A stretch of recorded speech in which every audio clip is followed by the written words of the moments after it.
Vem aí Eliel Alves e o Bandeira 2. A Rádio Jornal apresenta o Bandeira 2. Eliel Alves.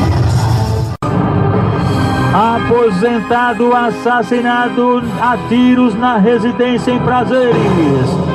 Jovem arrastado na residência em Peixinhos para a morte a tiros na Campina do Barreto. Mulher grávida assassinada a tiros no Cabo de Santo Agostinho. Estas manchetes serão notícias dentro de instantes, com o repórter Bandeira 2 desta quarta-feira, 22 de agosto de 2018. Você está ouvindo Eliel Alves no Bandeira 2, a maior audiência do Brasil. José Cláudio do Nascimento, pintor de automóveis conhecido como CAC, foi assassinado com disparos de arma de fogo pertinho do bar do Arrumadinho, localizado na rua Ebenezer Furtado Gueiros, em frente ao Caique, no bairro Severiano de Moraes Filho, que fica em Garanhuns, no Agreste do Estado. Ele teve a casa invadida e foi morto a tiros por dois homens encapuzados que em seguida fugiram na motocicleta. A única informação é de que CAC, José Cláudio do Nascimento, seria ex-presidiário. O corpo dele foi encaminhado ao Instituto de Medicina Legal em Caruaru. Maurício Antônio de Holanda Nunes, com 48 anos, residente na rua José Guzmão Pereira, em Salgueiro, no sertão do estado, foi assassinado com disparos de arma de fogo pertinho da residência dele por ocupantes de um carro Fiat Palio prata. Todavia a placa não foi fornecida. O corpo de Maurício Antônio de Holanda Nunes foi encaminhado ao Instituto de Medicina Legal em Petrolina.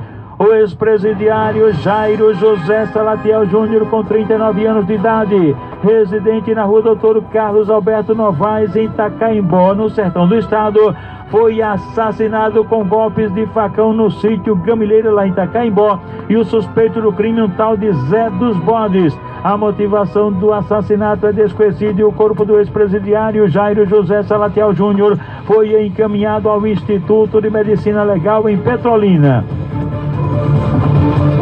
José Cláudio Pereira dos Santos, um homem com 42 anos de idade, residente no sítio Lagoa Funda, zona rural de João Alfredo, no Agreste do estado, foi assassinado com disparos de arma de fogo lá em João Alfredo, na Feira de Bois. Dois ladrões anunciaram o assalto e a informação que ele teria reagido, e os criminosos que estavam de moto meteram bala e fugiram. José Cláudio Pereira dos Santos foi levado para o Hospital São Luís, em Surubim, mas acabou morrendo. Ele não resistiu à gravidade dos ferimentos. José Tenório da Silva Júnior, um rapaz com 29 anos de idade. Este trafegava numa motocicleta CG 150 preta, quando de repente ele caiu num buraco em Palmeirina, no Agreste do estado. Ele morreu na hora. O corpo de José Tenório da Silva Júnior foi encaminhado ao Instituto de Medicina Legal na cidade de Caruaru. 3 elementos que estavam na boca da mata no final da rua 70, no bairro do Maraguape 2 Paulista, reagiram e trocaram tiros com policiais do GAT e do 17º Batalhão. 2 suspeitos conseguiram fugir, mas o terceiro elemento acabou ferido a bala e foi socorrido no Hospital Miguel Arraes, em Paulista. Jefferson André Silva de Oliveira mora na Avenida João Pessoa Guerra, no bairro da Baixa Verde, na ilha de Itamaracá. A polícia apreendeu com ele um rifle calibre 44, uma espingarda calibre 12 e certa quantidade de crack. Uma mulher cujo nome não foi informado, ela foi brutalmente espancada por marginais nas proximidades do Colégio JP, na comunidade da UR6, no Ibura, e foi socorrida na unidade de pronto atendimento, a UPA da Lagoa Encantada. Elvira da Conceição Ferreira, com 42 anos de idade, residente no sítio Mari, zona rural de Bom Jardim, no Agreste do estado. Ela foi agredida com pauladas na cabeça pelo companheiro dela, Sebastião Oliveira Pereira, que tem 58 anos de idade. Agrediu a mulher por questões de ciúmes e ele está foragido. Elvira da Conceição Ferreira foi socorrida no hospital lá mesmo em Bom Jardim. Durante as últimas 24 horas foram registrados 7 assassinatos em Pernambuco, 7 homicídios, 4 no interior e 3 no Grande Recife. Já foram registrados este ano, desde o dia 1º de janeiro até agora, no estado de Pernambuco, 2.644, homicídios 2.644, sendo 1.599 no interior e 1.045 no Grande Recife. Mãe do menino que morreu aos 9 anos em circunstâncias analisadas pela polícia alerta os pais para o risco no uso da internet. A notícia com a repórter Juliana Oliveira. A Polícia Civil investiga as causas da morte do menino Arthur Luiz Barros dos Santos, de 9 anos, no último dia 16. O menino foi encontrado pela família desacordado e pendurado por um cordão em uma árvore no quintal da casa onde morava com os pais, no bairro do Cordeiro, na zona oeste do Recife. A criança chegou a ser socorrida pelos parentes, mas não resistiu e morreu no outro dia. A família desconfia de que Arthur tenha sido vítima de desafios de jogos virtuais. De acordo com a mãe do garoto, a professora Jane Nascimento, Arthur costumava usar o celular diariamente, tanto para jogar quanto para participar de redes sociais. Um dia antes do fato, ela havia guardado o equipamento do filho por notar que ele estava muito dependente do aparelho. Na manhã desta quinta-feira, Sueli prestou depoimento no Departamento de Proteção à Criança e ao Adolescente, DPCA, e fez um alerta aos pais. Querendo o tempo todo o celular, queria o tempo todo. Aí eu tive que guardar o celular num dia, no outro dia aconteceu isso. Eu tô aqui para alertar todas as mães para não passar tudo que eu tô passando com meu filho. Esse celular, esses jogos, esses desafios de internet levou meu filho de 9 anos. É muita dor.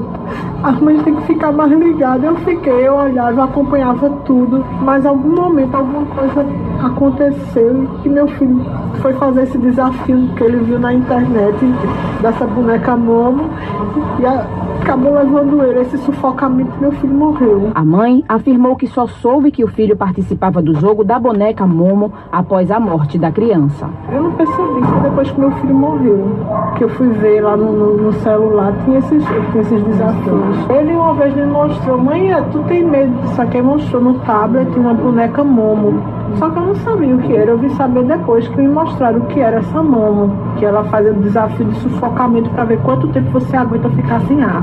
Aí eu, ai que coisa feia, brinquei com ele, mas eu não sabia do que se tratava. Além da mãe, a delegada Thais Galba, titular do departamento, também ouviu o pai do menino e 2 vizinhos como testemunhas. Ela diz que ainda é cedo para saber o que de fato aconteceu, mas não descarta a possibilidade da criança ter sido vítima do jogo virtual. Nós acessamos o aparelho celular da criança e não encontramos esse jogo. A gente não conseguiu visualizar onde que estava. Talvez tivesse alguma pasta que a gente não conseguiu identificar no momento.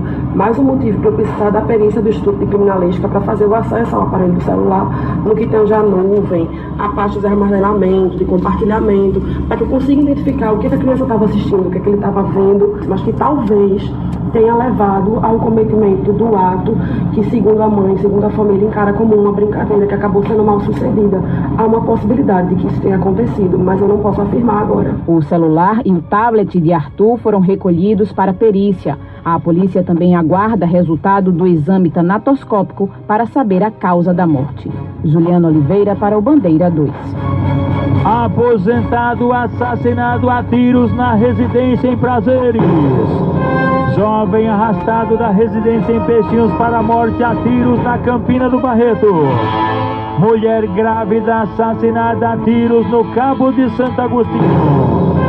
Estas manchetes serão notícias dentro de instantes, com o repórter Bandeira 2, livre, independente, aqui na sua Rádio Jornal, Rádio Forte AM 780 e FM 90.3.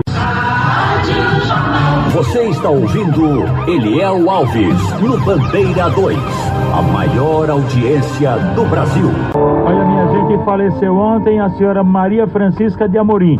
Ela tinha 76 anos de idade e morava no Alto Santa Isabel, em Casa Amarela. Dona Maria Francisca era mãe do comissário Reginaldo e era tia do coveiro Baleia do cemitério de Casa Amarela. E a dona Maria Francisca de Amorim será sepultada logo mais às 11 horas da manhã no cemitério de Casa Amarela e será enterrada pelo próprio sobrinho, o coveiro Baleia. Durante as últimas 24 horas foram registrados 7 assaltos a ônibus, 7 coletivos assaltados, 2 deles do segmento BRT. Ontem, por volta das 10h40 da noite, foi nas mediações do terminal da Joana Bezerra que o ônibus da Borborema foi assaltado. Ele fazia linha aeroporto Joana Bezerra. Por volta das 9h50 da noite, pertinho da academia da cidade, na comunidade Ilha Joana Bezerra, ônibus da Caxangá assaltado, só os passageiros roubados. O coletivo fazia linha Jardim Brasil Joana Bezerra. Por volta das 10h30 da manhã, foi na Avenida Pan-Nordestina, pertinho do Atacadão Miolindo. O alvo foi um BRT que fazia a linha PE15, Prefeitura da cidade do Recife. Por volta das 9h40 da manhã, na PE15, no bairro dos Butrins de Olinda, outro BRT assaltado, este da linha Pelópida Silveira, Prefeitura da cidade do Recife. Às 7h50, mais ou menos, às 7h50 da noite, um ônibus da Metropolitana, linha Barro Macaxeira, foi assaltado na BR-101, no bairro do Jardim São Paulo, só os passageiros roubados. Por volta das 8h10 da noite, um ônibus da Globo, da linha PE15, Afogados, foi assaltado pertinho da segunda perimetral e pertinho do antigo lixão de Aguazinha, na segunda perimetral, só os passageiros roubados. E por volta das 7h20 da noite, nas imediações do Nascedouro, em Peixinhos, ônibus da Caxangá assaltado. Ele fazia o itinerário TI Xambá Príncipe e só os usuários foram roubados. Portanto, nas últimas 24 horas, registrados 7 assaltos a ônibus. Neste mês de agosto, já foram registrados 144 assaltos e durante o ano, do dia 1º de janeiro até agora, registrados no estado de Pernambuco 1.661 assaltos a coletivos. Você sintoniza o Bandeira 2. A liberdade com responsabilidade e credibilidade. Aniversariantes da MERP-PMBM, cujo presidente é o tenente Lupécio Nunes, o subtenente Edivaldo Batista da Silva e as pensionistas Maria Noia Filha Nunes e Albertina Cavalcante de Queiroz.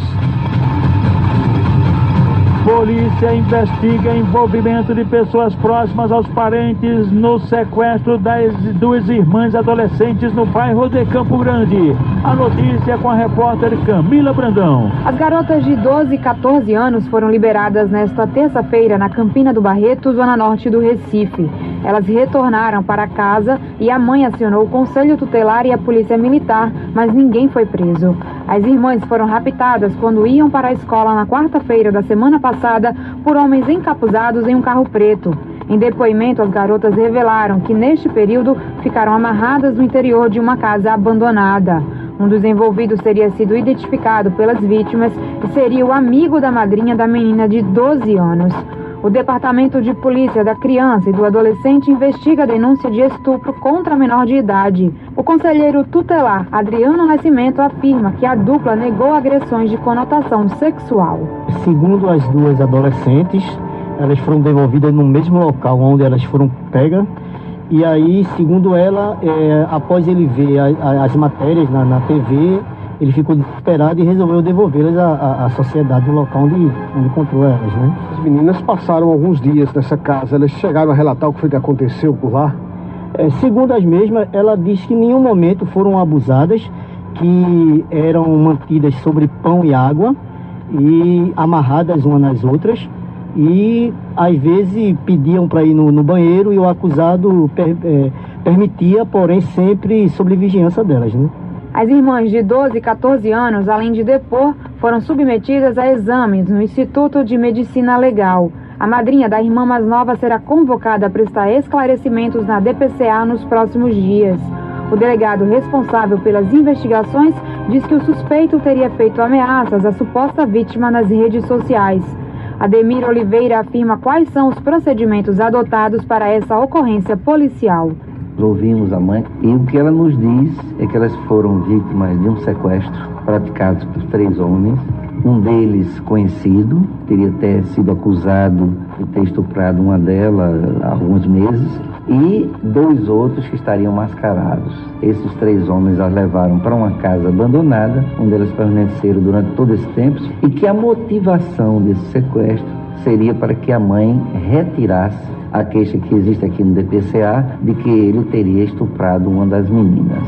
Um dos suspeitos, que já é identificado, a gente tem como chegar até ele. E aí então trabalhar a questão dos outros 2, que segundo elas estariam usando capuz.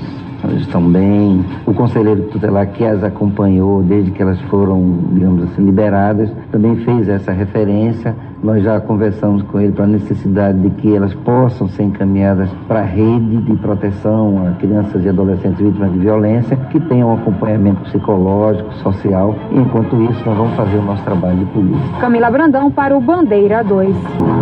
Erlane Beatriz de Souza, adolescente de 17 anos, residente em Timbaúba, foi arrastada da residência esta madrugada por 6 homens desconhecidos e meteram bala nela, 6 disparos. Erlane Beatriz de Souza foi trazida aqui para a emergência do Hospital da Restauração.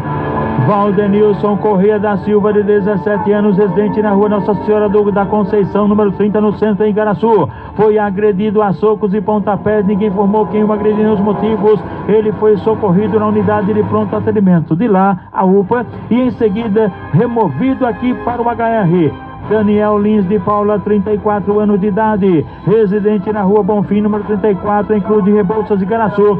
Este rapaz foi perseguido por policiais da Rádio Patrulha em Botafogo, Itapsuma, saiu danado nas carreiras, bateu numa cerca eletrificada de uma casa, levou um choque, caiu, ficou machucado e foi agarrado pela polícia. Ele foi socorrido aqui no Hospital da Restauração, ficou custodiado, mas já recebeu alta e foi encaminhado à delegacia. Daniel, inclusive, Daniel Lins de Paula, ele é suspeito de cometer aquele latrocínio, roubo seguido de morte, no último dia 15, contra um policial militar da BR-101 em Goiânia. A vítima, o soldado Davidson Helly de Carvalho Jucá, que tinha 26 anos de idade, era lotado no 19º Batalhão no Pina, estava na polícia há 5 meses e casado há apenas 1 mês. Os criminosos mataram ele para roubar a motocicleta e também a arma do policial. Givaldo Marques da Silva, de 65 anos, residente no Alto da Serrinha, Alto José Bonifácio, em Casa Amarela, sofreu queimaduras num acidente na residência e foi socorrido aqui no HR. José Carlos das Neves Lima, 41 anos de idade, residente não informada, ele foi agredido a bala na rua Cassimiro Pessoa, pertinho da igreja no Pina, atentado de autoria e motivos desconhecidos, e foi socorrido aqui no Hospital da Restauração. Você está ouvindo Eliel Alves no Bandeira 2, a maior audiência do Brasil. Aposentado assassinado a tiros na residência em Prazeres. Nilton Gomes da Silva, um homem com 49 anos de idade, aposentado por invalidez, foi assassinado a tiros de revólver na residência dele, na cozinha. A casa fica na rua Maracanã, comunidade Lagoa das Garças, no bairro de Prazeres, em Jaboatão dos Guararapes. Um elemento chegou lá, apertou a cigarra. Quando ele abriu a porta, que viu o cara armado, ele correu para a cozinha, foi seguido e assassinado. A motivação do crime é desconhecida. Instituto de Medicina Legal. Jovem arrastado da residência em Peixinhos para a morte a tiros na Campina do Barreto. Elias Freitas Couto da Silva, jovem com 21 anos, residente na comunidade do Condor, Peixinhos, Olinda, foi surpreendido na residência dele por elementos desconhecidos, teve os pés e as mãos amarrados, cabeça enrolada com um pano, foi arrastado para o outro lado do rio e numa outra comunidade conhecida como Coreia, já na Campina do Barreto, ele foi assassinado com tiros a queima-roupa na cabeça e nas costas, uma execução. O corpo de Elias Freitas Couto da Silva foi encaminhado ao Instituto de Medicina Legal. E atenção! Mulher grávida assassinada a tiros no Cabo de Santo Agostinho. Rayane Maria Barros do Vale, uma jovem com 25 anos de idade que estaria gestante, estaria grávida, foi assassinada a tiros ontem à noite na comunidade do Tola, no Cabo de Santo Agostinho, por 2 elementos, segundo informações, traficantes da localidade, dono de uma boca de fumo lá onde aconteceu o fato. A informação é de que a jovem Rayane estaria participando do projeto Atitude, um centro de reabilitação de dependentes químicos localizado na comunidade de Igarapu, no Cabo de Santo Agostinho. A polícia continua investigando a morte da gestante Rayane Maria Barros do Vale, de 25 anos, cujo corpo foi encaminhado ao IML após o levantamento feito por uma equipe do Instituto de Criminalística e agentes da Força Tarefa do DHPP. O repórter Bandeira 2, o fato policial, verdade, continua de plantão aqui na sua Rádio Jornal, Rádio Forte AM 780 e FM 90.3. Clique abaixo e se inscreva agora no meu canal.